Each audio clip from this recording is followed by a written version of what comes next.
Good morning, students. I am S.K. Sharma, your assistant teacher. Today we are going to start the revision portion with history. This is first chapter of history, French Revolution.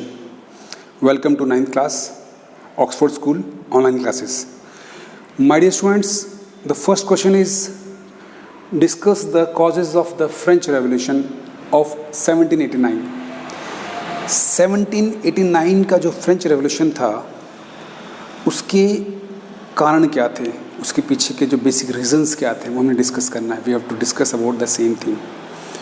So first point is unjust taxation. देखिए, कोई भी देश होता है, उसकी सरकार होती है. सरकार को पैसा लेना होता है देश चलाने के लिए, टैक्स लेना पड़ता है. यहाँ लुई 16 जो था वो टैक्स लेता था, लेकिन उसका जो तरीका था वो अन्यायपूर्ण था. कैसे कि लुई 16 टैक्स हमेशा सिर्फ थर्ड स्टेट के लोगों से लेता था. आप जानते हैं, we have 3 state in France, first state, second state and third state. यहाँ थर्ड स्टेट के लोगों से टैक्स लेते थे. फर्स्ट स्टेट और सेकेंड स्टेट से कोई टैक्स नहीं था. और मज़े की बात ये थी कि जो फर्स्ट स्टेट और सेकेंड स्टेट के लोग थे उनके पास बहुत ज़्यादा प्रॉपर्टी थी. बहुत ज़्यादा प्रॉपर्टी होने के बाद भी वो फ्री ऑफ टैक्स थे, कोई टैक्स देना नहीं है उनको. जबकि थर्ड स्टेट के पास बहुत कम प्रॉपर्टी होती थी, बहुत गरीब वो लोग थे, लेकिन उस पर टैक्स बहुत ज़्यादा था. तो ये पहला कारण था, फर्स्ट रीज़न. सेकेंड है सोशल डिस्पैरिटी. सोशल डिस्पैरिटी माने बड़ा सामाजिक जो असमानता थी, यानी कि हम कह सकते हैं कि जो एक बिहेव होता है लोगों के साथ, उसमें बहुत अंतर था. फर्स्ट स्टेट के जो लोग थे क्लैरिगी थे, और सेकेंड स्टेट के नोबिलिटी जो लोग थे, नोबिलिटी, इनके पास सारे अधिकार थे. पॉलिटिकल हम कह सकते हैं पॉलिटिकल इनक्वलिटी थी. यहाँ पे इकोनॉमिकल तो हम डिस्कस कर लिया है. तो पॉलिटिकल में क्या था कि फर्स्ट स्टेट के पास सभी राइट्स थे, सेकेंड स्टेट के पास भी सभी राइट्स थे. They were enjoying all the rights. उनके पास सारे अधिकार थे, सब तरह के अधिकार उनके पास थे. रिस्पेक्ट उनकी सोसाइटी में बहुत ज़्यादा थी. मनी प्रॉपर्टी उनके पास बहुत ज़्यादा थी. और जो ये लोग थे थर्ड स्टेट में, जो कि कॉमन पीपल थे, इनके पास कोई भी अधिकार नहीं थे. They have no rights. तो बहुत बड़े असमानता ये थी, डिफरेंस बहुत ज़्यादा था. ये यहाँ क्लर्गी जो थे, आप जानते हैं, ये जो चर्च में काम करने वाले पादरी, पुजारी वर्ग जो था, पुरोहित वर्ग जो पूजा पाठ करता था, धर्म के काम करता था, इनके पास पूरे सुख थे, आराम था, सारे अधिकार थे, प्रॉपर्टी थी. और नोबलिटी जो कि दरबार के लोग थे, इनके पास ताकत थी, पैसा था, प्रॉपर्टी थी, रिस्पेक्ट थी, सब कुछ इनके पास था. लेकिन बेचारे थर्ड जो स्टेट के लोग थे, कॉमन पीपल जो थे, उनके पास कुछ भी नहीं था. तो ये बड़ी समस्या थी. थर्ड पॉइंट है the rise of the middle class.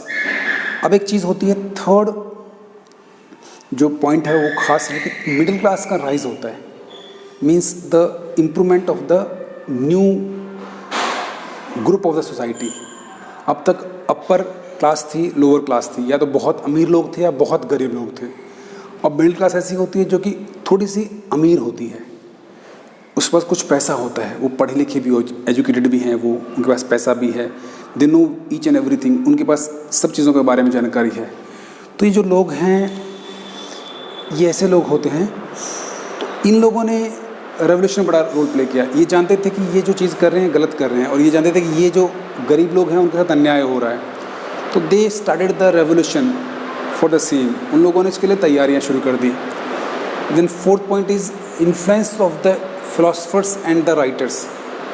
My dear students, किसी भी चीज़ के लिए विचार ज़रूरी होते हैं. सोच, साइकोलॉजी, थिंकिंग, ये बहुत बड़ी चीज़ है.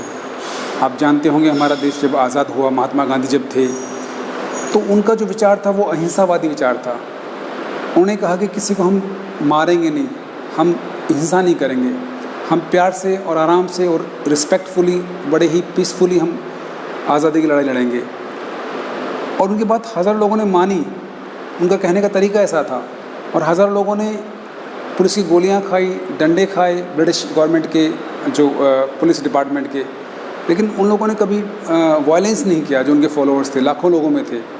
तो ऐसे ही कई बार विचार बड़े प्रभावी होते हैं. तो यहाँ पे जो नए फिलोसफर्स आए उस ज़माने के, जो विचारशील लोग थे, दार्शनिक थे जो लोग, उन लोगों ने, उनमें से थे मॉन्टेस्क्यू थे, रूसो, वॉल्टेयर और मीराबाऊ. ये जो लोग थे, इन लोगों ने कहा कि किंग जो है वो कोई पावरफुल नहीं है, किंग की बात हमें नहीं माननी चाहिए. He was not a god और he was not sent by the god. उनका कहना ये था कि ये जो किंग है ये कहीं देव्य नहीं है, इसको ईश्वर ने नहीं भेजा है और हमें इसकी कोई बात मानना ज़रूरी नहीं है, और जो गवर्नमेंट का सिस्टम है ये सही नहीं है। तो लोग इससे इंस्पायर हुए और उन लोगों ने इसके लिए लड़ाइयाँ लड़नी शुरू कर दी। उसके बाद हम बात करते हैं, लास्ट पॉइंट है wide gap between rich and poor. ये मैं पहले ही कह चुका हूँ क्योंकि हमने यहाँ डिस्कस कर लिया था। बहुत ज़्यादा गैप था। One side we have a clergy and nobility, they were very rich, बहुत ज़्यादा अमीर लोग थे, उनके पास सब चीज़ें थी, बड़े बड़े महल, सोना चांदी जवाहरात, every kind of facilities they have, they were enjoyed each and everything. उनकी लाइफ बड़ी लग्जरियस थी, ऐशो आराम से ज़िंदगी जी रहे थे। लेकिन दूसरी तरफ जो ये लोग थे कॉमन पीपल, थर्ड स्टेट के, ये बेचारे लोग भूखे मर रहे थे। After doing very much work hard, they didn't fulfil there basic needs. वो अपनी ज़रूरतें जो थी खाने की है, कपड़े पहनने की हैं, ये चीज़ें पूरी नहीं कर पा रहे थे। तो ऐसी स्थिति में आपको पता है मरता क्या ना करता, इनको पता था कि अब तो मरना ही है, भूखे मर जाएंगे। That's why they started the revolution.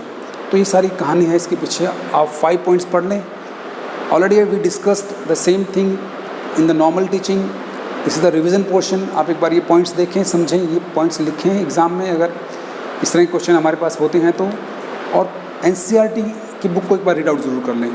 God bless you, have a nice day. Thank you, thanks a lot, thank you.